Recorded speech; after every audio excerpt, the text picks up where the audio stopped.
Welcome to another episode of the Everything College Basketball Podcast, your home for the latest news and analysis from the world of college hoops. Back again are your hosts, Josh Burton, Phil Dexter, and Peyton Burton.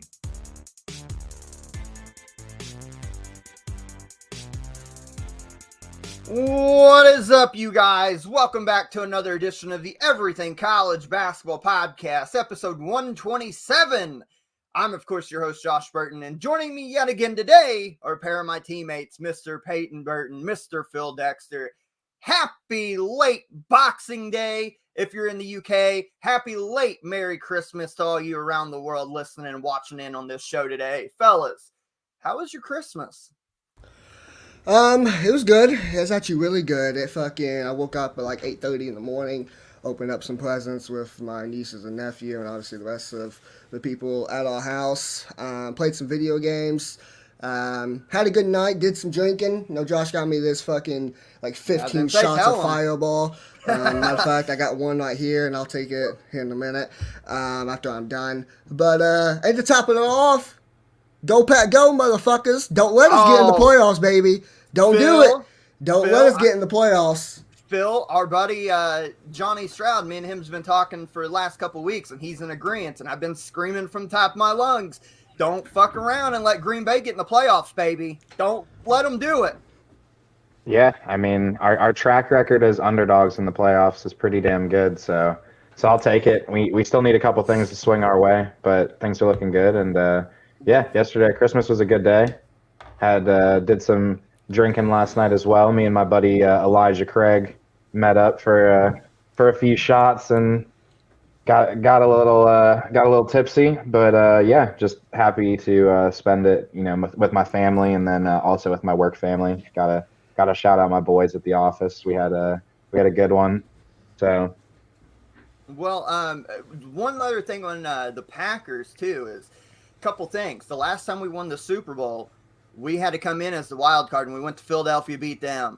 We beat Atlanta, and we beat the Bears on the road en route to beating the Pittsburgh Steelers. So do not let the Green Bay Packers and Aaron Rodgers get in the playoffs, baby, as an underdog. Because I'm telling you, y'all don't want none. I promise you. I promise you this. You do not want Green Bay. Before we get into the college basketball, man, that championship game against the Bears, I don't know about y'all, but that was the most nerve-wracking game of my fucking life. Absolutely. Like, there was no way I wanted to lose to the Bears in that game, but I've never been happier to win a playoff game, getting to do it in Chicago to go to the Super Bowl with that pussy Jay Cutler sitting on the sideline. I was more nervous about that game than I was the Super Bowl against the Steelers. I thought once we got there, we would handle the Steelers. Just my opinion. Well, I didn't even care necessarily if we lost to the Steelers. Like, obviously you want to win that game, but it's like we can't lose to the Bears in the NFC Championship game. I don't give a fuck if it's in Chicago. Like, I forever, like, me and you, Josh, have both been pretty spoiled, and I mean, especially Peyton, have been spoiled as Packer fans to just witness dominance over the Bears for like 30 plus years. Because it was rough. Like, right before our time, the Bears were fucking kicking the Packers' ass year in, year out. That was the monster of the midway teams. Oh yeah, 70s and 80s. I mean, just all the time. So yeah, we've been lucky to witness the Packer dominance over Chicago. Yeah, man. I'm telling you, do not fuck around and let Green Bay in the playoffs, baby. I promise you. Hey, joining us on the show right now, first time back. You know, Indiana didn't lose the game this week, so he's back with us. Our friend and yours, Mr. Corey Gardner. Corey, two things before you say a word. Why in the hell didn't you man up and show up after the Indiana losses? And two, how was your Christmas, my friend? Well, first off, I just want to say one thing that was on Peyton because somebody forgot to send me the invite. Don't act like you haven't joined in the middle of the show before. Come on now. I'm sorry you sent it, you know, with 5 minutes left in the show when I finally got it. And secondly, I was debating on whether, you know, Indiana was going to even be relevant in the Big Ten this year or not. And then secondly, it was pretty good. We got to hang out, see some family, see some friends, and then I'm actually on my way down to Florida right now. So going down to get away from the cold weather we have up north. So please, you're going to cold weather, but please tell me you're not a fair weather fan. You mentioned you were debating if Indiana was going to be relevant in the Big Ten. I mean, in hindsight, you lost the 2 Final Four caliber teams, and we talked about it on the show both weeks. Phil and I and Peyton and I and all of us. Indiana is still, I think, a good team, but I think what they got shown is there's a completely another level that they have to get to if they want to be an elite team again. Yeah, no, 100%. I'm never a fair weather fan. I was there, back when the debacle after Calvin Sampson happened, and I supported them, attended games when they won 6 to 8 games a year, all the way up through rebuilding, and then the great collapse of Archie Miller again. But no, they still have lacked a lot of the desire and a lot of the talent wise. They still need to be an elite team. They still have a long ways to go. They're a lot better than what they were, but the shooting and just the overall kind of talent wise is just a little bit lacking for what they need to have. Kind of being driven with the ball and being really strong with it, and kind of being able to guard it still at that elite level is still lacking. Well, even basic shit like the turnovers against Kansas. They had 23 turnovers, 17 steals for the Jayhawks, and the majority of those they were just throwing the ball to Kansas. Point guard play, it's the same stuff we've talked about. Point guard play, 3-point shooting. Those are the keys for Indiana, and in both those games against Arizona and Kansas, neither one were great. I know Arizona, they shot 10 threes, they hit 10 threes, which was better, but overall scheme wasn't great. I'd be remiss if I didn't mention that episode 127 of the Everything College Basketball podcast is presented by House Enterprise and in part with the House of College Hoops. Head over to our site, house-enterprise.com, for more information. Great collection of people over there covering college basketball from top to bottom. We're excited to be a part of them this year. Got a nice little Christmas gift from our boys over at the House Enterprises, a little show of gratitude. So we're excited about that. Grateful to be a part of the House Enterprise and House College Hoops umbrella this year for Everything College Basketball. Also, would be remiss if we didn't shout out our title sponsor, Beauty to Beast Nutrition, located in downtown Edinburgh, Indiana. Stop in. They've got the winter specials on the drinks this month right now. Stop in. Tell the owner, Natasha, or whoever's working that day, that ECB sent you. Get 10% off your entire purchase. Also, one last bit of housekeeping business to take care of. As always, we are live on the YouTube and the Twitter. The Twitter's growing, by the way. Like, in the last month, we are growing in not only followers, but like activity. And if you compare our activity to our posts, especially the top 25 polls and certain stuff we put out, we're very comparable to the top brands in college basketball right now. Like, the Twitter has become a huge deal for us, Phil. You know that? Yeah, man. Like you said, we've been getting a lot of engagement with the top 25 poll, and just in general, you guys all do a great job, posting during games you're watching and shit. So I think we just, we all are on there quite a bit, engaging with different fan bases, and it's paying off right now. Yeah, man, I agree. Most of our engagement has come from doing this top 25 poll every week. The retro logos, everybody but one person seems to love the retro logos, and the one person needs to be grateful that their fucking team is even in the top 25, so kiss my ass on that. Talked about Corey real quick. I haven't talked to his ass in it feels like 3 weeks, so I just want to bring something up to him. He said he isn't a fair weather fan, and I agree, but just in case, Corey, if you want to switch teams, I got a list of my 76 favorite teams, as you said, that you could choose from. So go ahead. I'm glad you're back, and got a shot of Fireball here. This is for your Indiana Hoosiers. They can kiss my ass. Go Pack, go Cards, fuck Kentucky. All right, hey now. By the way, Peyton, hold on before you get going, Josh. I got to say one thing. Indiana held on to the ball like Peyton holds on to a favorite team. So, there's a lot of turnover, there's a lot of change of possession. Yeah, hold on my nuts. How about that? This is man. Merry Christmas to all. You guys can tell the love here. Peyton, you brought up Kentucky. We'll get into that here later on in the show. But for those watching on the YouTube and the Twitter right now, Peyton, I'm rocking my Kentucky blue. You're in the Cardinal red. We got a showdown to talk about here in a little bit. It's not much going to be a showdown, but I'm interested to talk about it. It ain't going to be much of a showdown, but we'll get into it. We got a few things to take care of. We pre-recorded an interview with Brian Ralph of Heat Check College Basketball back on Thursday evening ahead of the snowstorms here in Indiana. We will be playing that here shortly. It's a good little 17-minute interview. Pick Brian's brain. He travels the country watching college basketball. He's got one of the premier websites covering the world of college basketball in the nation right now and in the world, to be honest. So it's a good little interview. We'll be playing that here soon. A few other things we want to tidy up at the top of the show. We didn't mention it last week, and that was we meant to and completely forgot about it. Phil brought it up. So, Phil, I'm going to let you take over. The whole Chris Beard saga. Sad situation, some twists and turns. Fill everybody in on what is going on with Chris Beard in Texas. Well, yeah. So before I guess I get to the new latest twist or turn or whatever, he's suspended right now, had like a domestic incident. Now his fiance is saying that he did not strangle her, which is kind of a funny, I shouldn't say funny. Funny is not the right word, but just a weird turn of events. And I think it's ultimately going to result in Chris Beard being. Yeah, exactly. Ironic is much a better choice of words, but Chris Beard's going to be back here relatively soon. I think this was the reason that Texas was looking for to be able to reinstate him. Not saying there's anything nefarious at play, but who knows? A booster may have put a check in a mailbox, and that something like that would not surprise me at all in a case like this. But ultimately, if you're a good coach, they're going to look for whatever reason they can to bring you back, and I think Chris Beard will be reinstated quite shortly.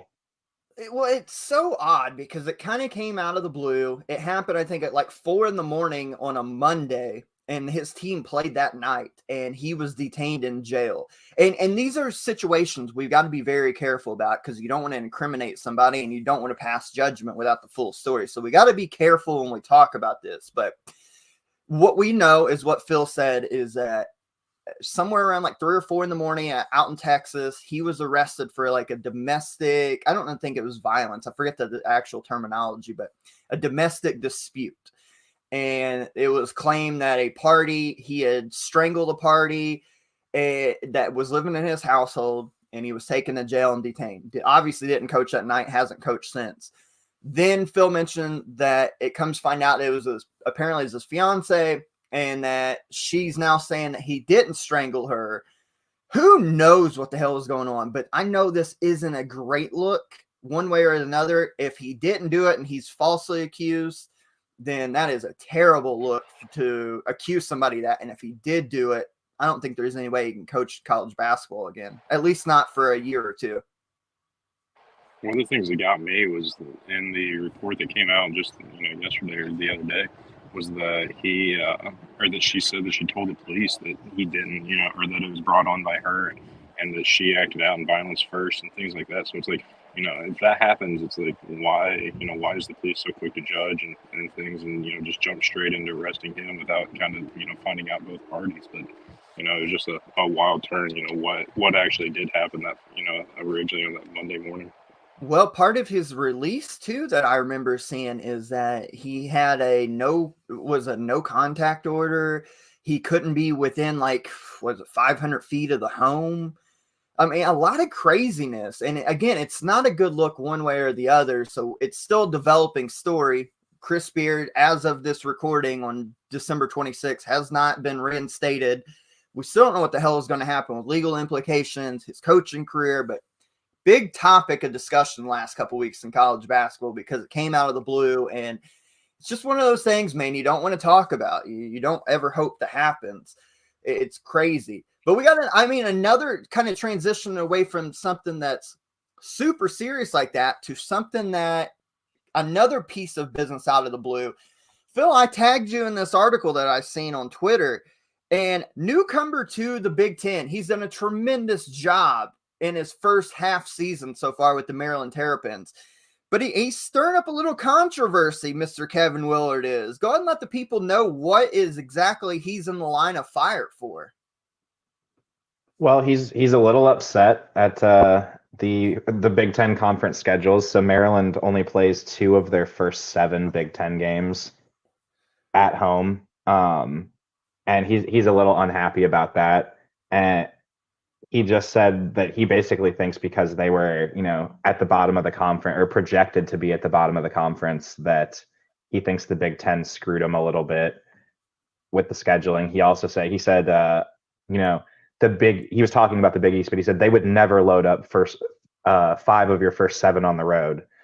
Said, I just started, I'm an outsider looking in now being in the conference. I can understand why there's been such a long national championship drought in the Big Ten, because I just don't think they know how to schedule. So that's end quote. So that's a pretty scathing review, I would say, of the Big Ten scheduling. Yeah, and it's another element we didn't think about, because you remember we talked to John Adams back in the summer about the Big Ten, and he had his own theory as to why the Big Ten struggles in the NCAA tournament, and his revolved around officiating, the way the game is called, the certain officials that they have. Then they get into the NCAA tournament, and they just can't keep pace. Well, now this adds a new layer, because on top of officiating, which we already kind of knew with style of play, now you throw in something else like scheduling. The Big Ten, it just seems like they cannot get out of their own way. And that's a big reason why a team from the Big Ten Conference, who year in and year out is either the best conference or one of the top 2 or 3, bar none in the country, that with all these teams they get in the tournament, sometimes 8, 9, 10 teams, that they can't crack the code and win a title since 2000? I mean, what are we to do with the Big Ten right now? Well, and again, Willard mentioned that later in the same quote when he said Tom Izzo and Matt Painter, these guys are legendary coaches, Hall of Fame coaches. Fran McCaffrey in this league is unbelievable, but there's a reason why they haven't won a championship since 2000. It's not the coaches. There's obviously, there's something going on in the Big Ten between the officiating, the scheduling. Kevin Willard did mention he thinks that with the Big Ten ACC Challenge ending, that the flexibility in the non-conference will be increased a little bit, which he thinks will help. But it'll be interesting to see. At some point, the Big Ten is gonna have to get off the schneid, I would say, but I don't think it's this year. I mean, you really only have one maybe elite team in Purdue, and other than that, I don't see another team coming out of the woodwork as a national title contender. Yeah, I think that drought Well, let's continues. look at Maryland's. Go ahead. That's all I gotta say. Go ahead. Yeah, I'm with. I was pulling Maryland's schedule up here and something popped up. But you look at Maryland's schedule in the Big Ten from January 1st to January 31st. This takes us through the month of January. On the road at Michigan, on the road at Rutgers, home Ohio State, at Iowa, home Michigan, at Purdue. And then you get 3 straight home games: Wisconsin, Nebraska, Indiana. And that's through January. So while, yes, that you do play a lot of road games early, I mean, you do kind of get a handful of home games on the back end. So what is it? 1, 2, 3, 4. 4 of your last 7 are at home.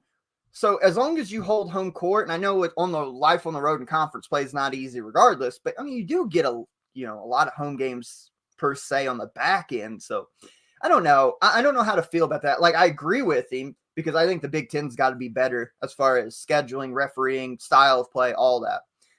But, playing devil's advocate, yeah, you play a lot early, but you'll get a lot of home games at the back end. And if you're in the conference title race, then that's good for you.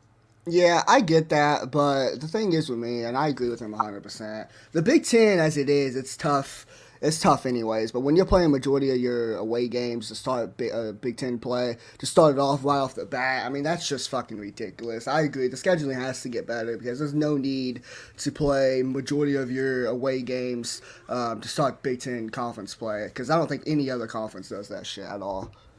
Well, and it kills any chance you have of building any momentum. I mean, like you mentioned, Josh, yeah, you're going to get those return home games at the end of the season, so it ultimately balances out, but it kills any chance you have to really build a strong case. Like, you have to win those home games at that point. Like, you have no margin for error. And let's be honest, and I'm sure he would probably still be upset, but I think what really upsets him is if you look at those, you mentioned 4 of the first 7 or whatever, or only playing 2 home games in the first 7, right? But you look at the away games, the first part there, at Michigan, at Rutgers, at Iowa, at Purdue. Now, if these were flipped, and let's say they were at Northwestern, at Nebraska, at a couple of the bottom feeder teams, I don't know if he would be as upset. But the fact you got to go to Michigan, We know how damn tough Rutgers is to play when they're playing at home. At Iowa is never easy. And then you got to go to the number 1 team in the country at Purdue, January 22nd. So I think maybe that has as much to do with it as anything. Again, if they were bottom feeder teams, then you might not care as much, but you're playing 4 of the best teams on the road early. Well, and to that point a little bit, Josh, there's really not any bottom feeder teams in the Big Ten. I mean, other than Minnesota, maybe. That's a fair point. You know, there's 13 pretty damn good teams in the Big Ten. So, you know, part of it is that just, you know, Big Ten play is as much of a grind as any conferences. Yeah, maybe they don't have the elite teams at the top of the conference like the SEC or, you know, Big 12 or even ACC does. But as far as the middle of the conference, like there's no conference that's deeper. Hands down, Big Ten deepest conference. And how dare we disrespect Northwestern? 9-2, 45th in KenPom, won 4 in a row, including a win over Michigan State. Come on now. How dare we disrespect Chris Collins and company? Again, we'll see if they can get through that meat grinder of Big Ten play. That's what seems to tear all these teams down. You know, we're going to talk about it a little bit probably with the Big East later, but some of these conferences just cannibalize themselves a little bit in the middle of the pack because they just beat up on each other so much. Well, speaking of Big Ten play, I think this is as good a transition as ever. We're going to take you now to the pre-recorded interview we did with Brian Ralph of Heat Check College Basketball. We talked some Big Ten. I think the first question we opened up was about Indiana. He talked some Big Ten. He talked some teams around the country. It's a great interview and a great insight with Brian, who I mentioned travels the country covering college basketball. Great member of the ECB family, puts his articles in the Ralph Report in the Facebook group. Great little interview here with us. We're going to play that. We're going to play some ads, and we'll come right back with you with more live episode of 127 of the Everything College Basketball Podcast right after this interview. Joining us live here on episode 127 of the Everything College Basketball Podcast is Mr. Brian Ralph from Heat Check CBB. Brian, we've been trying to get you on for, I think, like the last year, I think was when Phil first tried to contact you. I know it's busy with college basketball, but it's a pleasure having you on, man. Yeah, thanks for having me on. Finally, we were able to make it work. But yeah, I'm looking forward to it. Man, it is a busy time of year, and I know we're a month into the season right now. A lot of different storylines, but where I'd like to start off with you here is we have a big contingent of Indiana fans. And in my opinion, Indiana is exactly kind of who we thought they were. Obviously, Xavier Johnson going down with an indefinite injury. We don't know the official timetable. Nice win against North Carolina and Xavier, and then get embarrassed by Arizona, Kansas. From your viewpoint, your thoughts 1 month in the season on the Indiana Hoosiers? I think you said it right in that they are who we thought they were. I think what the problem that comes in there is some people got ahead of themselves and thought they were a top 15 team preseason, and they never really were that. Jalen Hood-Schifino makes a huge difference with this team and the playmaking, shot creation he has on the outside. That's an element of the game that Indiana has been lacking the last couple of years. But that core that's been around, Trace Jackson-Davis, Race Thompson, that core is fine. Not great, just fine. So we're seeing a team that so far has been fine to, slightly above average, right? And I think that's where Jalen Hood-Schifino comes into play there. The Xavier Johnson injury certainly throws a wrench into things because he was the closest thing they had to a pure point guard. There's talent there, there's size there, but there still is a lack of shooting and still, I think, some offensive explosiveness outside of Hood-Schifino. So this is a team that I don't think they should be sweating out the NCAA tournament like they were last year. They're certainly much better than that. But I also think they're a team that might be bouncing in and out of the top 25 this year. I think the expectations of being the clear Big Ten favorite and a clear top 10 team are certainly gone. Well, I fully agree with that. And I think this Xavier Johnson injury actually, it could be a big negative, but it could be a positive. We always said for the last year, we've said you either get good Xavier Johnson or you get bad Xavier. Good Xavier Johnson is what we've seen at Xavier when they beat the Musketeers on the road and in the North Carolina game. Bad Xavier Johnson is what we've seen prior to the injury at Kansas, the Arizona game where he's turning the ball over. The reason I said this could be a good thing, because maybe now, as long as he's healthy, Jalen Hood-Schifino dominates the ball. They can play that slow down offense in which they like to play and limit turnovers. Bad thing, without Xavier Johnson, you lose your tempo because he was the one guy that could push the pace for him, knock down some shots, and like you mentioned, an experienced point guard. I do think Indiana is exactly who we thought they are. I think they're going to be all right. But just kind of want to get your thoughts early because we have a large contingent of Indiana, Purdue fan base that lives and dies with their Hoosiers, man. And I think after that Kansas butt whooping, they're a little on rocky road right now. So yeah, I kind of want to get your thoughts on them. That was a reality check game, and that they weren't quite there. I certainly think that they've made a step forward from last year, but they're also not the team that was red hot those 2 weeks and made that run in the Big Ten tournament. That's not who they are on a consistent basis. I think they're a borderline top 25 team. Fuchifino handles the ball more. Anytime you can get your best player the ball and have him be your primary decision maker, that's going to be a good thing. So to your point, I don't think they're going to fall off a cliff without Xavier Johnson. But not having a true point guard is certainly something to monitor. Absolutely. Well, and sticking in the Big Ten, Brian, you mentioned that you didn't think Indiana was, the favorite at this point. Is Purdue the team that you think, takes over in Big Ten play, or do you think that maybe with that advanced scouting, the way Big Ten teams tend to lock in on each other, that they get beat up on a little bit in Big Ten play as well? I think Purdue has to be. I don't think it's one of those conference races where there's a clear top team and nobody else is going to touch them no matter what. There are a lot of good teams in the Big Ten, right? But Purdue, the way they've played so far, I think they're number one for a reason. The big thing that's come through for Purdue this year, there's been two things. Zach Edey stayed on the court for 32 plus minutes a game, which looks like it's going to continue.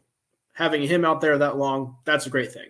The other part is the freshman backcourt is playing incredible and playing at an incredibly high level. And that's one thing that was not expected. And so now the question becomes, okay, can they maintain that high level of play?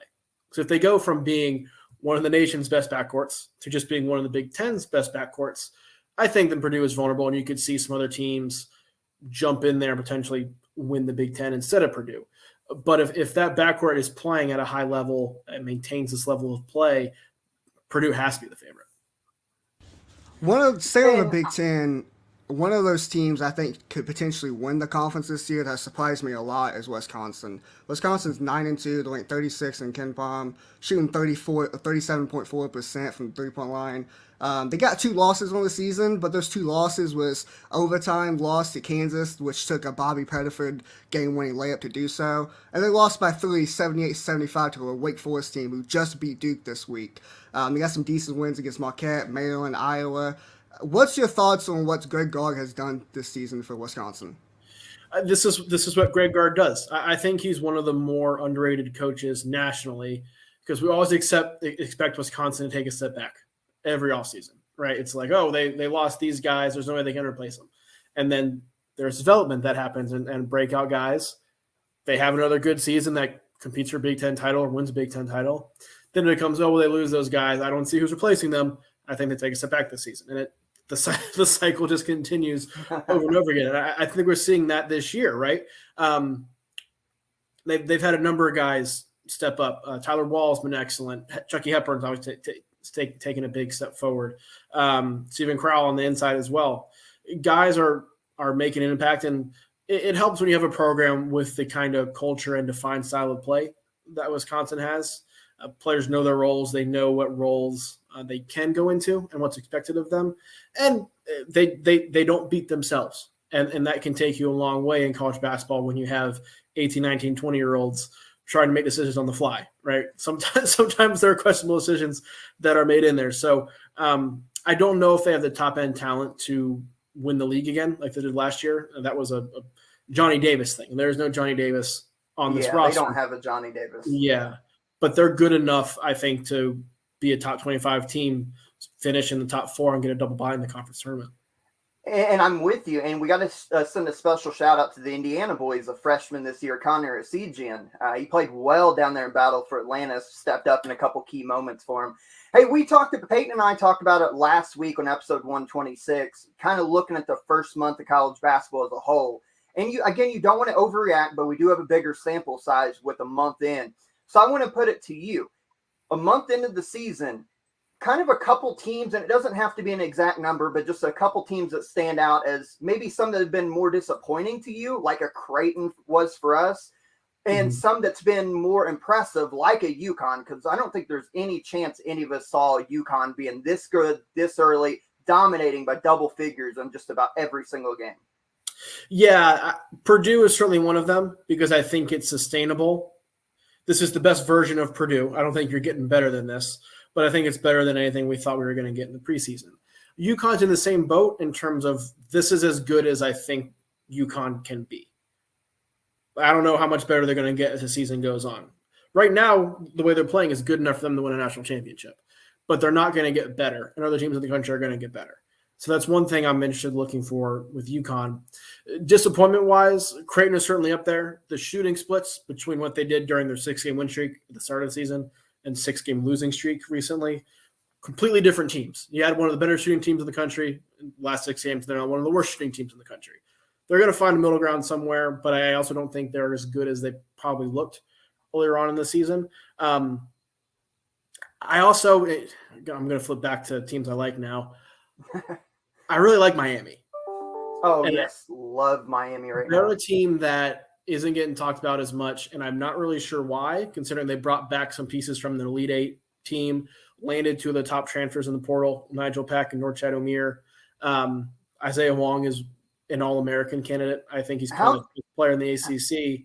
How good did Wong look against Virginia the other night? He's awesome. And tremendous. He's been awesome. And I think we overlook him a little bit because he plays at Miami and not a ACC power or national power, certainly.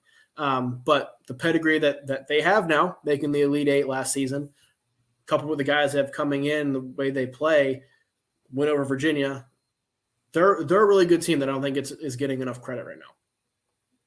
No, I'm completely with you. And I think we kind of joke with the Miami situation all, off season and summer about the NIL and all that. But we love Jim Larinaga as a coach. We kind of can dub him as super consistent. You know what you're going to get at Miami. And they're one of those teams coming off of an Elite Eight last year. They're one of those teams that you just don't look forward to playing against. I don't think these ACC teams, whether you're Duke, Carolina at their peak, I just don't think they want to play Miami, especially right now with the backcourt that they have. I'm with you. I think Miami's been super impressive. Hey, what about some of the freshmen in the country right now? Brandon Miller has got to stand out above everybody else. I mean, Nick Smith's kind of getting it rolling. I know he's back on the IR, so to speak, with load management. Didn't play last night. But some of the top-tier freshmen, it wasn't necessarily the most sexy class coming in compared to other years. But, God, a guy like Brandon Miller has been so good. Can you talk about some of these star freshmen this year so far?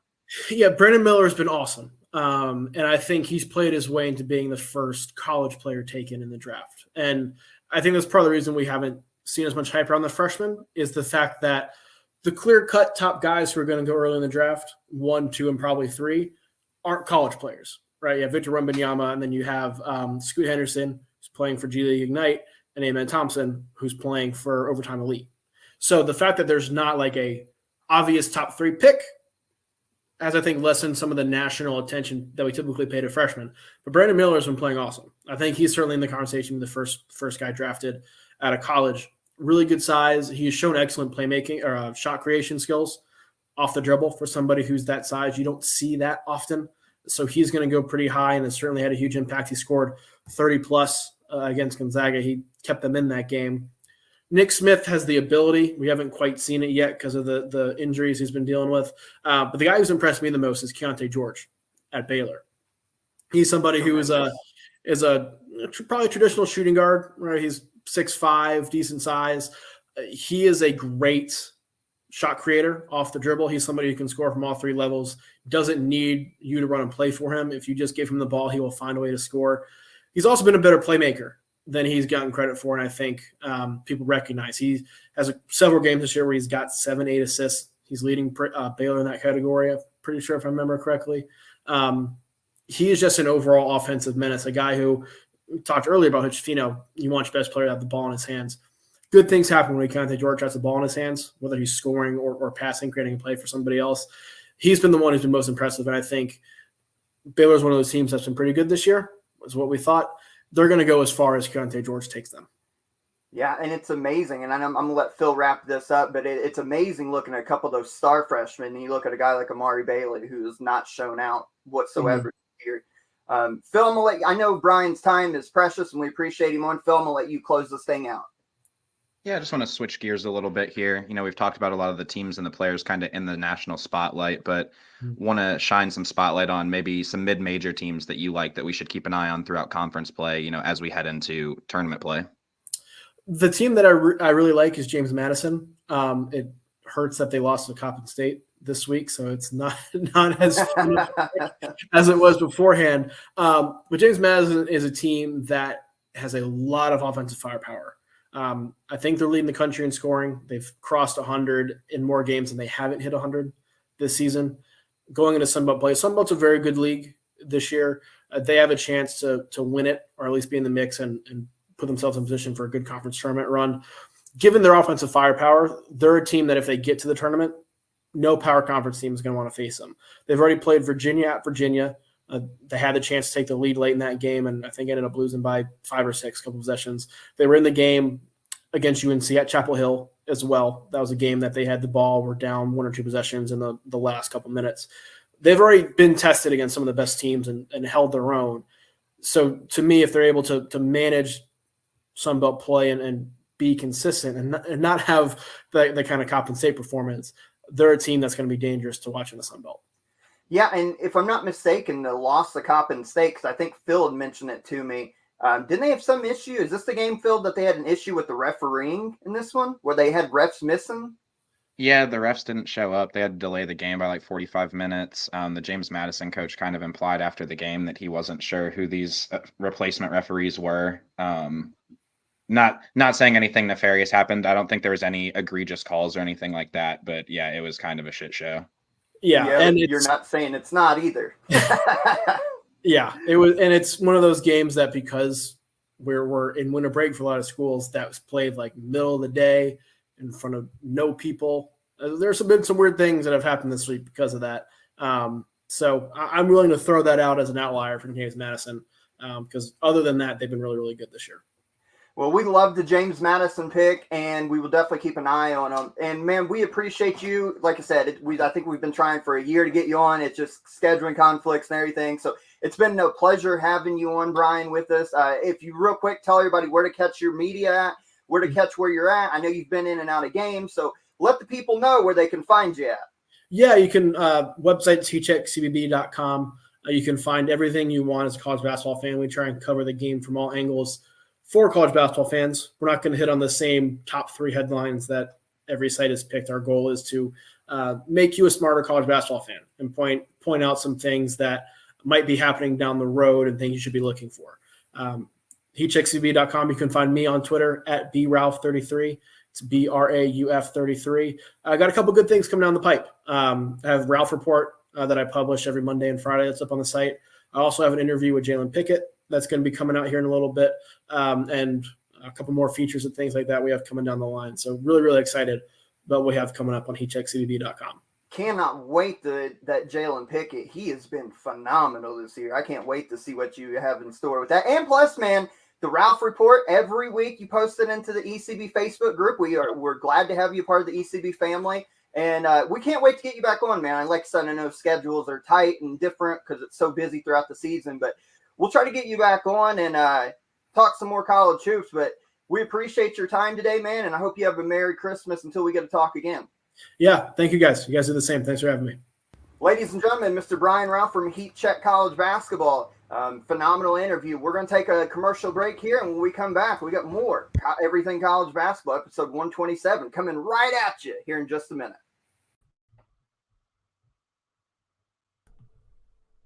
What's going on, everybody? This is Josh here, and I'm here to let you know that we've teamed up with SeatGeek this season to get you the best deals for tickets to your favorite teams.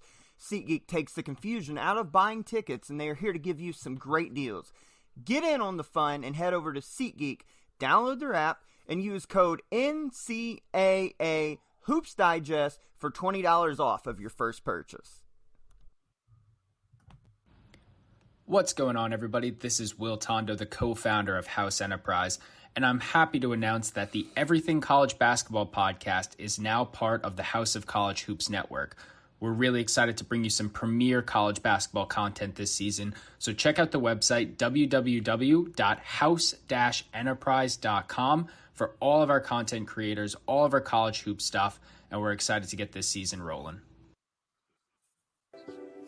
What's going on, everybody? This is Conrad here from Everything Pro Wrestling, here to let you know that Everything Pro Wrestling is a show by the fans, for the fans. Every Monday, we are live at 6:05 Eastern Standard Time with Clash of the Podcast, where you can listen to myself and my tag team partner, Sean Hubbard of Hubbard Wrestling Weekly, talk all the latest and greatest in pro wrestling. You might even find an old school topic or two as well mixed in.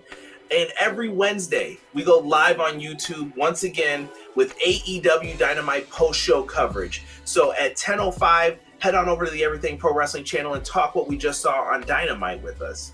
And did I mention that we are on all available audio platforms like Apple Podcasts, Google Podcasts, Spotify, and many more.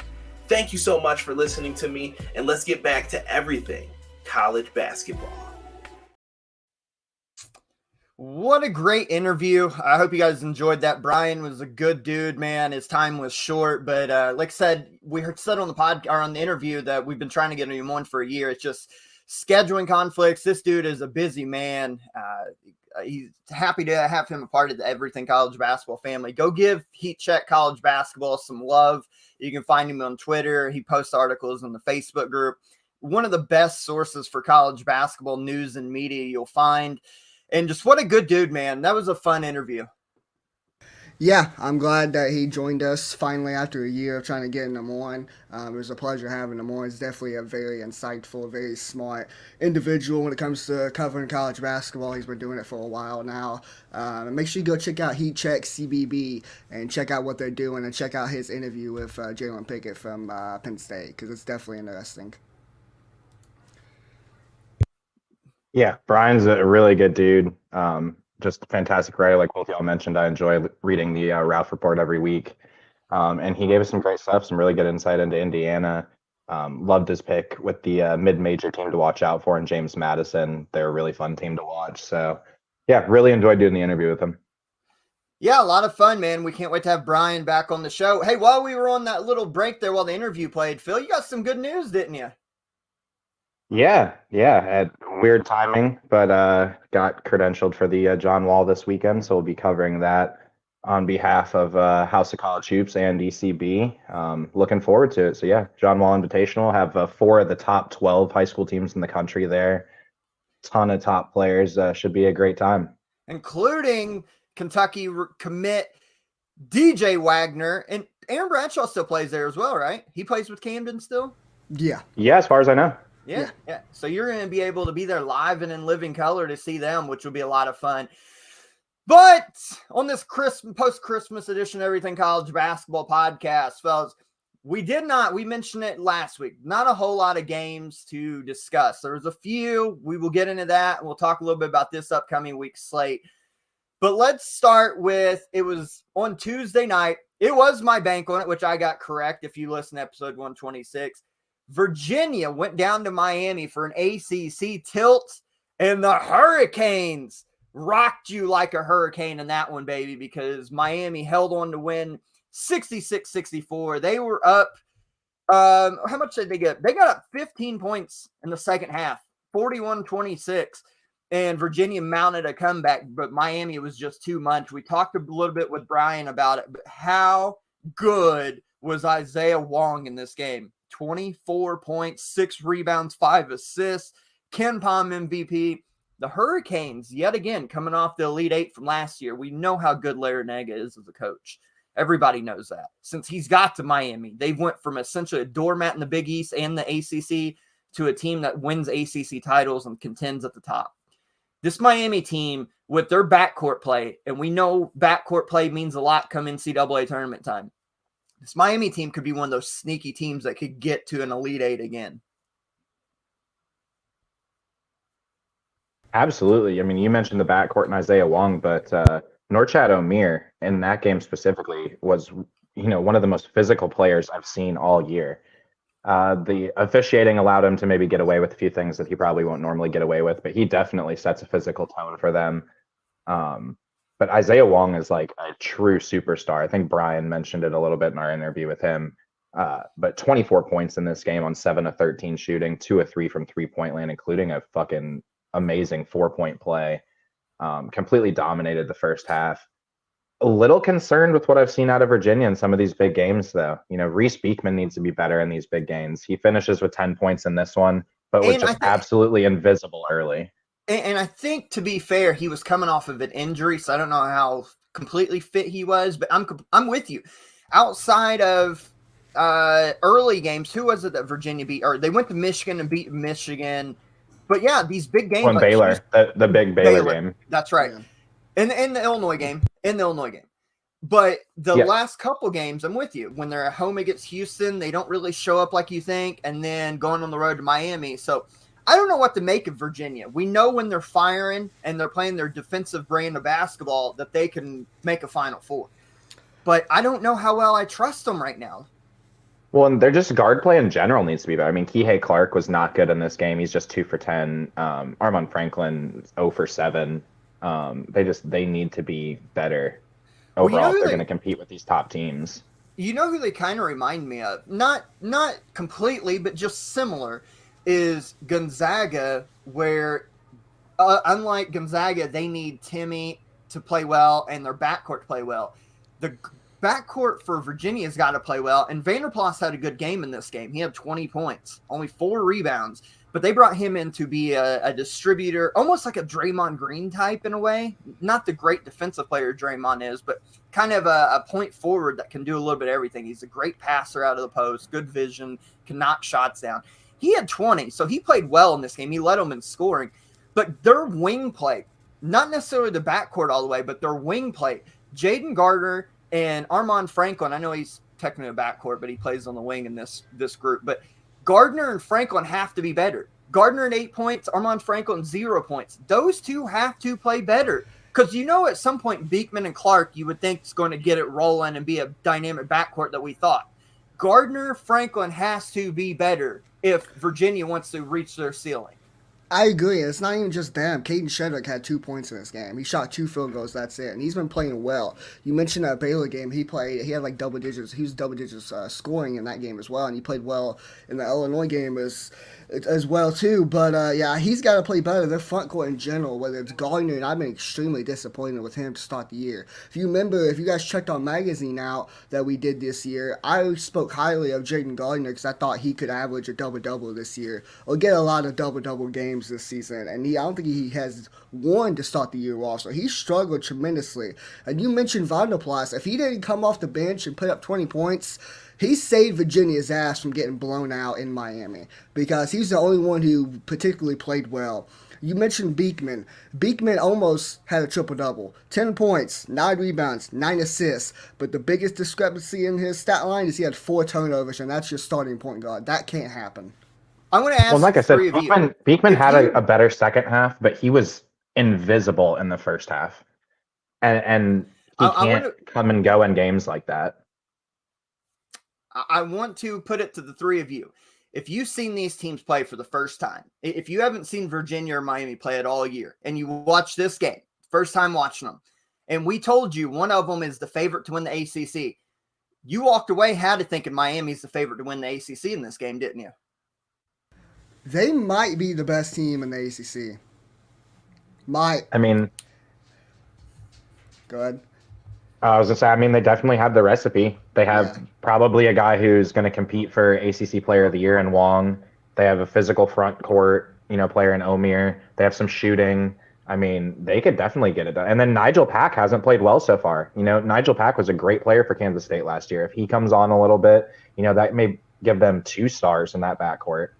Hey, this brings up a real quick discussion and we'll move on. Looking around at the ACC with nobody really standing out at the top like we thought we would with Virginia and North Carolina, Duke tuck an L last week to Wake Forest. When you look around the ACC, what do you make of this mumbled jumbled like 4, 5, 6 teams all competing for the top spot? I don't want to completely excuse Duke's loss, but I think that game is a little different against Wake Forest if they have Lively and Whitehead. But still, there's not a clear front runner right now. You mentioned it. Miami might be the favorite. Virginia, Duke are obviously still in the mix. Will UNC, kind of insert themselves back into things? They're getting a little bit hot right now. We haven't talked about it yet, but Virginia Tech had a tough loss to Boston College on the road. Otherwise, they'd probably be right in this mix too. Yeah, it's going to be interesting to see. Again, we talked about it with the Big Ten, but will somebody emerge, or will these teams just all beat up on each other where they all end up with 5 or 6 losses and it kind of hurts the conference as a whole, come tournament time? Well, here's my thoughts is that right now there is no front runner. Virginia, North Carolina, Duke's not standing out above the rest like we thought. So because of that, I think it's going to go all season long where teams in the middle of the pack, middle upper of the pack, Wake Forest, Virginia Tech, Miami, all these teams are going to rotate wins with one another. And I think the ACC champion, whoever that may be at the end of the season, is going to win the conference with like 6 losses. That's what I think we're heading towards. And I think that's what I was just saying. I think ultimately that kind of hurts the conference come tournament time, because then you're not going to have a team who's a top 4 seed probably. I mean, you're probably looking at the conference champion as like a 5 seed and everybody going from there. You want to hear a crazy stat that I figured out a couple weeks about once this game was played? This was a top 25 matchup. This is the first top 25 matchup the ACC's had since February of 2021. Damn. That's how bad, that's how big of a jump they've taken or fallen off of being one of the best conferences in college basketball. Now they're not even in discussion to be, in my eyes, the third best conference in college basketball. That is a ridiculous stat. Yeah, that's not good. That's wild for the ACC, but it hurts when teams like Syracuse are so bad, and Florida State's been awful this year, and Louisville sucks. Like the teams that are normally the teams that are normally like the strength and the core of the middle are not good right now, and nobody's standing out at the top. So you have this like we mentioned, 5-6 teams in the upper half that are kind of there. The middle's not that great. NC State's another one of those teams that they can beat you at home, but they can get beat by 30 on the road. So it's a mess, man. But I think it's going to make for an entertaining conference race. I think it's going to make for a hell of an entertaining conference race. Absolutely. I think we'll know a lot more about NC State after this showdown with Duke that they have coming up on, I think it's January 4th. Because like you said, they've just been inconsistent so far. And honestly, a lot of their wins are against teams that, we would expect them to beat. But they blow a huge lead against Miami in the second half. So yeah, it'll be interesting to see with a team like them, if they're able to sort of stay in that middle of the pack, or if they fall down to the bottom of the pack like we thought they were going to be before the season. Speaking of disappointing, Phil, what the hell happened? We off air after the Brian interview, we talked so much shit about Missouri. We said there's no way Illinois don't whoop their ass. Missouri gets beaten their border showdown against Kansas. We thought for sure Illinois had this in the bag, and Missouri said, not today, my friends, because Missouri put an absolute whooping on the Fighting Illini in St. Louis, beat them 93-71. By far, Illinois' worst loss of the year. Take us through it, man. What the hell happened? I mean, yeah, it was brutal. We literally talked about it right before the game, and I was like, nope, not worried at all. Illinois is going to handle business tonight. But the arch. I did also mention that Missouri seems to always give us problems in the arch rivalry, so I'd probably be wrong. But some rumors that the veteran guys aren't necessarily buying into Underwood's shtick. That he's a little hands-on for some guys. I think maybe the guys that he didn't necessarily recruit out of high school. Some of these more veteran guys like Terrence Shannon. No specific names have been mentioned, but I think Underwood does come off as a little bit corny. So I can see how maybe with these older guys, they're like, just shut the fuck up and let me play, dude. Like, we'll run a system and all that, but I don't need you in my ear all the time. He's very animated.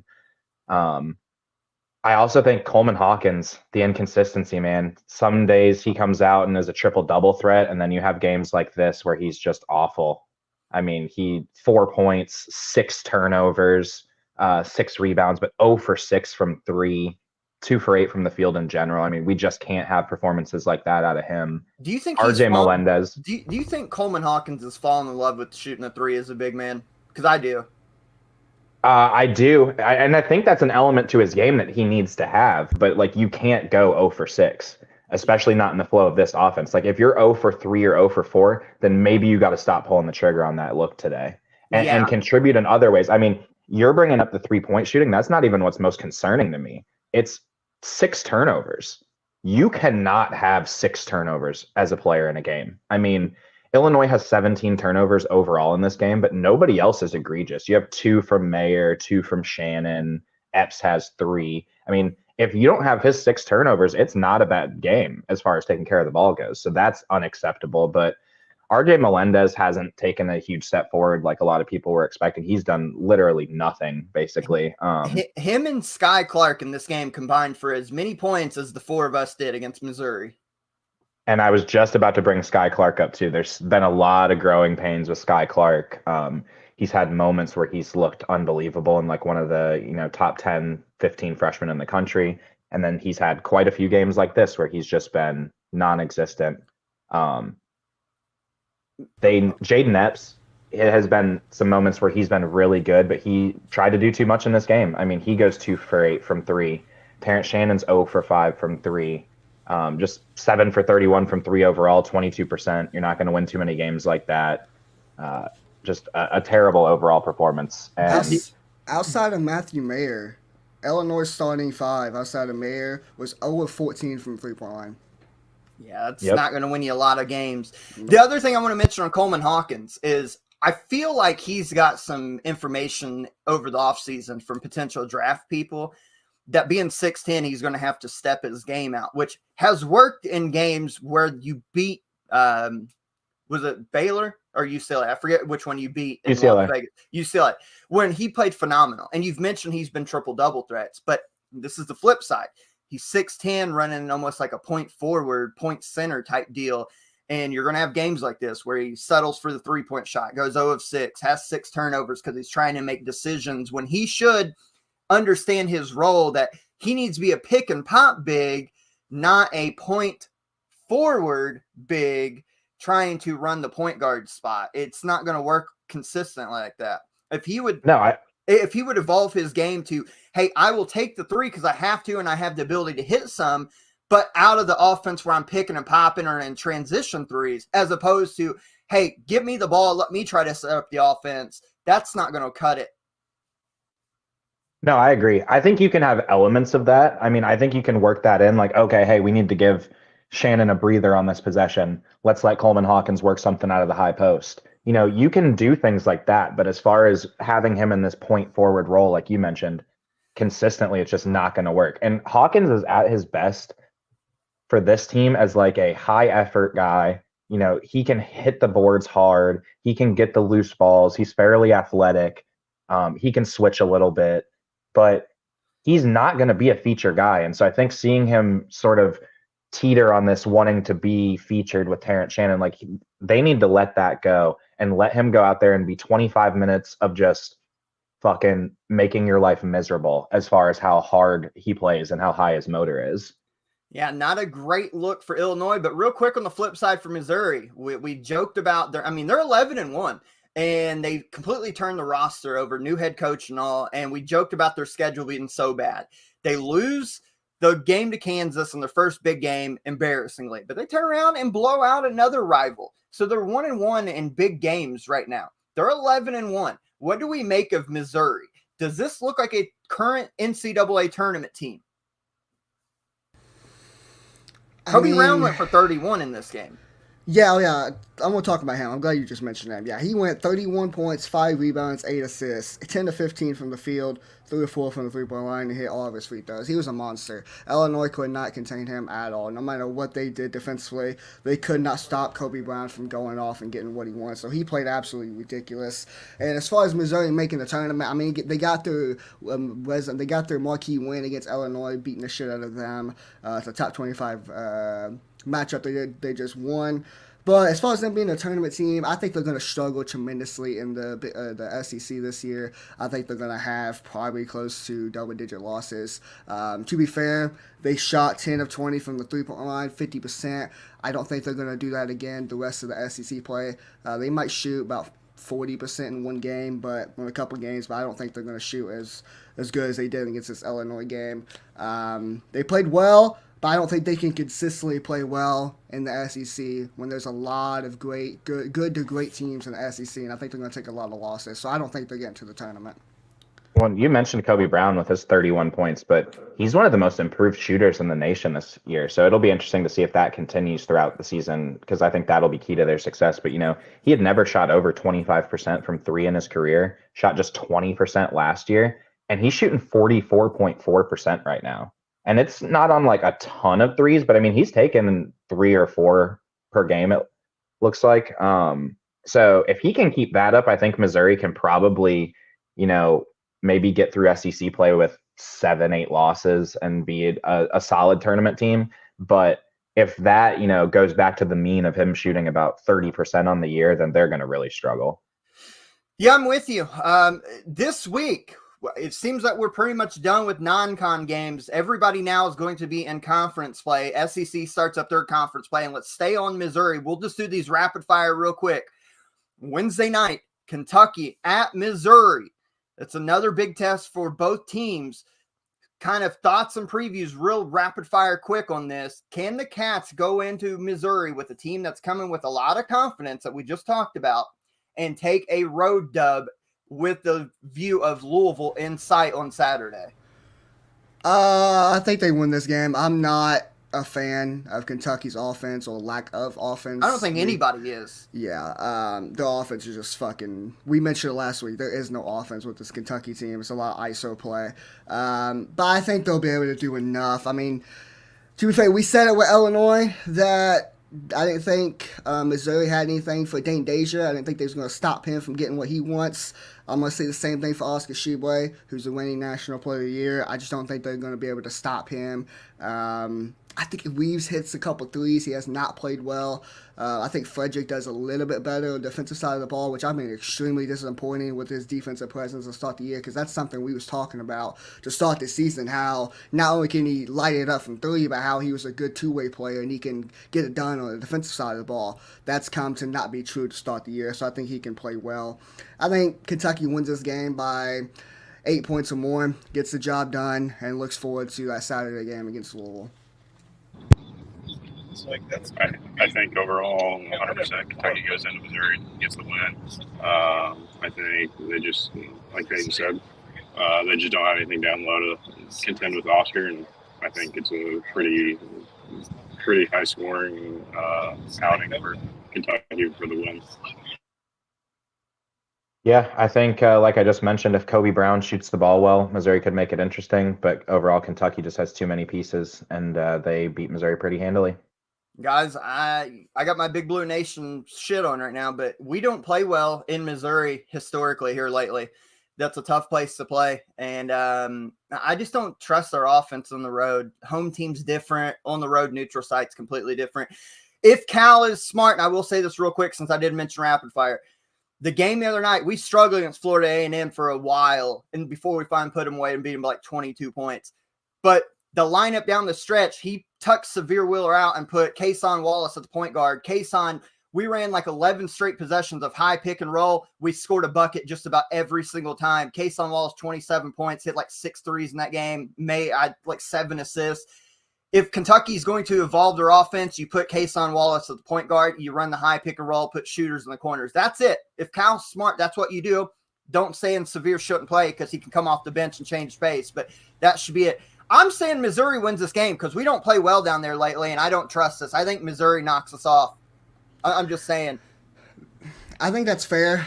Wouldn't shock me if it happens, but you just said it yourself. If Cal is smart, we've shown, especially his recent years, that he's just not very smart when it comes to making adjustments and making game plans going to the game. So saying if Cal is, that's like the equivalent of saying IU's going to win a national title. Just ain't going to happen. So, I mean, we'll see. I still think Kentucky gets its job done, though. I don't think Missouri contains them. Hey, real quick, again, rapid fire, because show's almost over here. Also Wednesday night, Villanova's starting to play better with Cam Whitmore. They're getting a little hot too, kind of like North Carolina. They go at number 2, UConn. UConn, in a lot of people's eyes, is the best team in the nation. Can Villanova pull the upset in the Gamble Pavilion on Wednesday night? I'll make it the easiest rapid fire. No. And I put just as much stock into them going in and winning that game as Louisville getting into double digits for wins. I got to disagree with Corey here. I think they can. I don't predict that they necessarily will. It would take a big performance from Cam Whitmore, which he's certainly capable of, but UConn just has too many pieces as well. I think UConn takes that game by 10 plus. UConn keeps the streak going, baby, 10 plus. Listen, that streak almost got broken by Georgetown. They struggled the majority of that game. They didn't start to pull away. They was down with 10 minutes to go in the second half. That's a Georgetown team who hasn't won a top 25 game and since I don't know how fucking long. Probably same amount of time as same amount of the drought as IU's national title drought. But I think Villanova gets the job done. Cam Whitmore, I think he is the best player on the floor. I know Sunogo's played well throughout the season, but I think Cam Whitmore, this is a game that he might go for 30 plus. Villanova upsets them, and if you're UConn, this is a game that it wouldn't be a big thing if you lost because you don't really want to go into Big East play undefeated, to be honest, because you're going to play a lot of good opponents in there, even though the Big East has not shown that they're good this year. I'm with Phil. I think Villanova can because the way Cam Whitmore's playing, but I think UConn wins this game and keeps the double-digit scoring streak alive. Saturday, real quick, Peyton, it's the Bluegrass Showdown, and I'm going to be the first to admit that we say it's the best rivalry in college basketball, but not this year. Not this year, because you guys aren't holding your end of the bargain up. We're not the best rivalry this year. We're taking a year off, actually 2 years, because we didn't play last year. But Wait. The best rivalry in college basketball wasn't played last year. Is that what I just heard? It was definitely played last year. Well, because that's what I thought. I mean, if it's the best rivalry in college basketball, then it's got to be played. I mean, yeah, exactly. No years off.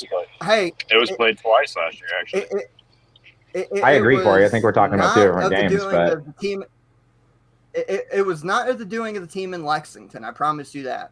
It was the team in Louisville. But let's get to it. Let's get to it. COVID. Fuck out of here. Kentucky, Louisville, Saturday. I'm gonna let the other two nonpartisan people take the first volley at this. Phil, Corey, Kentucky, Louisville, Saturday. Kentucky, huge, 30 plus. I'll put as much stock into Louisville being a part of this game as Peyton having one favorite team.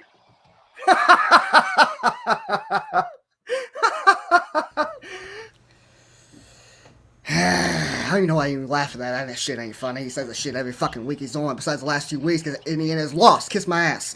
Actually, fuck, I don't know.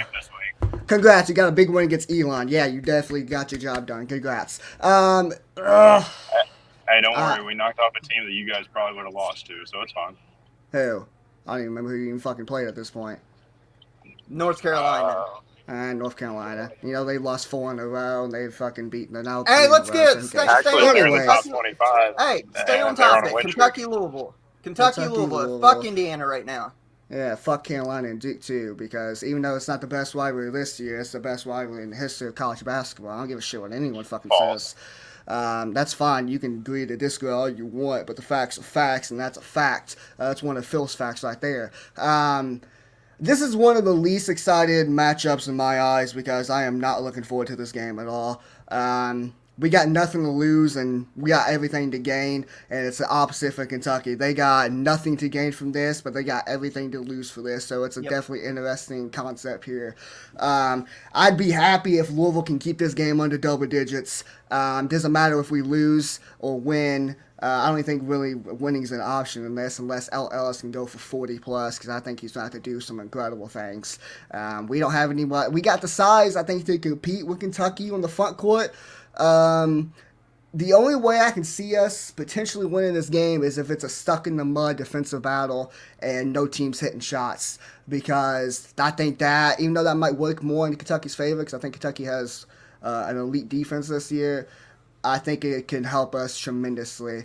And if this game's close, it's going to be interesting. But I'm sort of agreeing with Phil. I don't think it's going to be 30 plus, but I do think that Kentucky's going to win this game by 15 or more. I'm paying. Hells down, We have the same like mentality, because I don't think a lot of either fan base is really particular hyped for this game, because you guys aren't good, and I'm not being mean, but you're just not good, and we are so. So you mentioned it. We have a lot to lose in this game. Literally, we lose this game against Louisville at home in Rupp Arena to a historically bad Louisville team. Season's over with.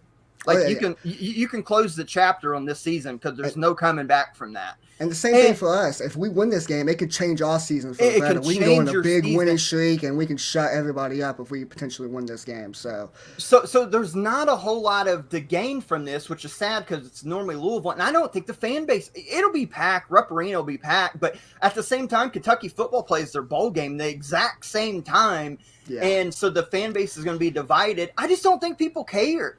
I honest to God, the feeling is I don't think people care. Normally, the week of the Louisville game, there's a massive buzz and electricity. I don't feel it. I don't hear about it. Nobody really gives a shit, other than the fact that it is Louisville and you want to beat them. But there's not a whole lot to gain from Kentucky winning this game. And on paper, we should win by a lot. But again, it's a rivalry game. These are one of those games where Louisville's probably going to come out and hit a shit ton of shots that they normally haven't hit, and put us under some pressure. And I think we win this game and maybe pull away late, but I think it's going to be a nail masher, because there's too much that Louisville can gain and we can lose from this. And I don't trust it. I think we win by double digits, but I don't trust it. Kentucky wins though. If somehow God's given me a fucking another Christmas gift that I've never really asked for, because I ain't going to ask for too much this year for Christmas. If somehow, some way Louisville wins this fucking game, I don't care if it's by 1 point or 100, I don't care. My ass is heading down to 4th Street down in Louisville, and I'm partying all night long. I might stay there for a night. I don't care, because that would be ridiculous if Louisville wins. I don't think it's going to happen at all. I don't think it's going to be close. Well, it's a shame Louisville's it's a shame Louisville's this bad. But real quick, some other ones. UConn, we mentioned on Saturday at noon, they go to Xavier. That's a tricky matchup. If you didn't think Villanova would beat them at UConn, I think this is the game where Xavier beats UConn. I think Xavier size-wise matches up with them. I think they can hold their own backcourt-wise. I think UConn goes down. This is UConn's first loss at Xavier on Saturday. Josh, I'm right there with you. You took the words right out of my mouth. I think coming off of the win earlier in the week against Villanova, which might be, I said 10 plus, but it's going to be one of those games that, is just at arm's length throughout. So I think they're going to be a little, emotionally exhausted from that one, having to go on the road at Xavier, a team who's versatile. I think Xavier pulls it off. Go ahead, Corey. I think I agree with both of you guys 100%. Josh, you beat me to it. I was going to agree that Xavier comes in and takes this one 100% in my eyes. So I think they just have too much going, being a home game as well. I think they sneak out and get the first loss for UConn. Real quick, Peyton, before you say that, now I think, Phil, you'll agree with this. I think the fact that Jack Nunge is so big, he matches up with Donovan Clingan and Adama Sanogo well, and he can shoot a little bit, which will pull him away from the rim. I was just going to say the shooting is a bigger factor for me than the size, because he can pull both of those guys away a little bit and try to spread the floor out, give those guards some room to work. And, Xavier has some shooting. Sully Boom's been fucking tremendous this year. Absolutely. I always rave about him. I'm a big Adam Kunkel guy. They're going to get some looks at Adam Kunkel on this one too. Yeah. Peyton, we going with the Xavier sweep here? No, I think Connecticut does the same thing that IU did to Xavier, at Xavier in the same fucking building. I think Connecticut Sanogo is going to be the best player on the floor. I do like the front court of Jack Nunge and Fremantle, but they played well in that game against IU, but wasn't enough to beat IU in that game.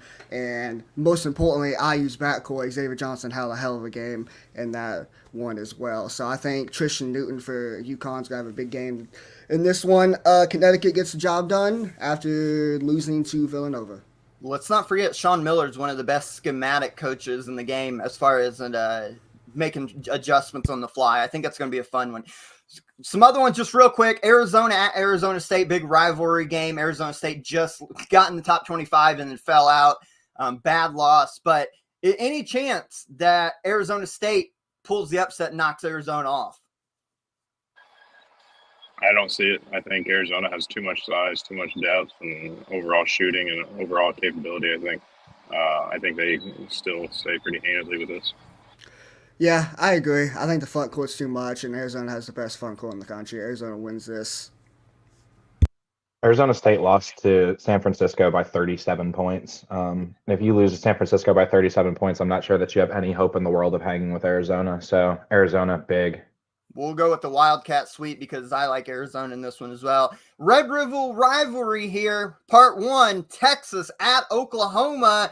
To me, this says upset alert. We talked about the Chris Beard situation. Texas hasn't really played that well. I mean, they lost to Illinois a couple weeks ago, which is no shame, but they didn't really play well. They haven't looked the greatest in the last couple weeks. And Oklahoma, the one thing you can guarantee with Porter Moser teams is they're going to defend their fucking ass off. I think this is a game, the first one to 60 wins. I got Oklahoma with the upset. Nope, I'll keep it short and sweet. Texas locks them down like they've been locking basically everybody down, and just chokes the life out of them, 70 to 55. Is there a potential chance that Chris Beard will be back? That's what I was going to ask. Is this the with everything that just came out? Is that when he gets reinstated?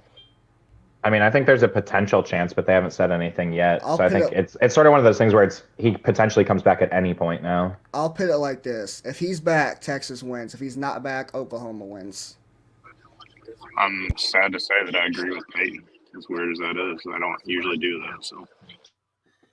Well, interesting enough. A couple good games this week as we start to get back in the post-holiday flow. Conference play definitely ramping up. Everybody back in the conference play from here on out, so it's going to be a lot of fun. Wrapping this show up, didn't have not a whole lot of bank on, so we didn't plan on it, but I do have the one, and I will double down. I say Xavier takes down UConn for the bank on it this week, which I got a win last week, so I'm back on the board again. Oh yeah, forgot to put the board up, but here's the board. Josh is 3-4, I'm 2-6, and Phil is 1-6. Me and Phil, we gotta get our shit together. We can't let Josh beat us. I know I'm doubling up this week, so I got 2, but they're both from the same game, and it's a game that you gentlemen will both be at. Actually, there you go. Let's go. The Bellarmine Liberty game, and my first one is bank on it. Darius McGee puts up 25 plus points in this game. I can't wait to see him. My second bank on it, though, is that despite those 25 points, Scotty Davenport and the Bellarmine Knights pull the win off. Love it. Love it. I'll double up this week as well. I got 2 bank on it. Funny enough, one of my bank ons is actually that same game. I think Bellarmine hits 12 or more threes in that game against Liberty, so bank on that. And my second bank on it is that L. Ellis has 25 points or more. That's it, because I think he has to. Corey, do you have a bank on it this week? I got a bank on it. The UK beats Louisville by 25 plus. I like it. I like it. And then shout outs. Didn't have any planned. Peyton, I know you got one, which is an amazing one. This kid has been tearing it up at his new school, so go ahead. Yeah, speaking of Louisville and Kentucky, former Louisville commit and former Kentucky player, Bryce Hopkins has been killing it this year. He was a big factor in that Marquette comeback victory that they had early, I think it was on Tuesday night. They came back and beat Marquette, which is Marquette. It's a very talented squad. We've seen it in person, Josh, at that Purdue game. Bryce Hopkins, 29 points, 23 rebounds. He played huge. He's a big factor in that, and he's played well all season long. And if he can continue to play well, he might be one of the most improved players. He probably is my most improved player in the country, not just Big East play. Now, I'm with you. I love the Bryce Hopkins shout, 29 and 23. That kid, we've seen glimpses of the LSU game last year where he single-handedly willed Kentucky to a win. But, Phil, wrapping this show up, I am glad you mentioned it. This Thursday, Peyton and I will be at the Bellarmine Liberty game. Excited to be there. Talk to Coach Davenport, talk to the players, get to see a top player in the country in Darius McGee. Phil, you mentioned it just a little bit ago. You'll be at the John Wall, getting to see guys like DJ Wagner, Aaron Bradshaw, getting to hopefully see our boys from Silas Combine. Thank you, Silas and Rakis Passmore. it'd be a lot of fun, man. A lot of good college basketball and future college basketball players we'll get to watch this week. And excited, man. I hope everybody had a great Christmas. Got to spend some time with the people that matters in your life. It's not about the gifts for me. It's about being around people and seeing them happy. So as long as you got to do that, I hope it was a good Christmas for you. But now we turn our attention. Conference play is ramping up around the nation. The major conferences will be in conference play. We will start separating the contenders from the pretenders from here on out. The next 2 months are going to be a sprint, not a marathon, because when you look up, in a blink of an eye, it's going to be March, and we're going to get ready for conference tournaments and championship week. A lot of action coming at you hot and heavy and fast from the Everything College Basketball Group. Buckle in, because the next couple months are going to be a wild ride. 2022 has been tremendous to all of us here at Everything College Basketball, both on a personal and a professional level. The brand has grown by leaps and bounds. Our connections have grown. You're starting to see us getting to cover games live and in person with media credentials. We have went from a passion project, which it still is, to now a legitimate media member in the world of college basketball. And that doesn't happen without the great support of the Everything College Basketball, the ECB fam, as we like to call you all. So thank you for a tremendous 2022 and 2023. I promise you will be better and bigger and badder. And I promise you that we are on our way, and it's all thanks to the support from the ECB family and everybody who stands behind us. So wrapping up for the final show of 2022 until 2023 and next year, we will catch you guys down the road. Hope you guys have a great holiday. Stay safe on the New Year's Eve, and we'll catch you for episode 128 in the new year. We'll see you guys next week.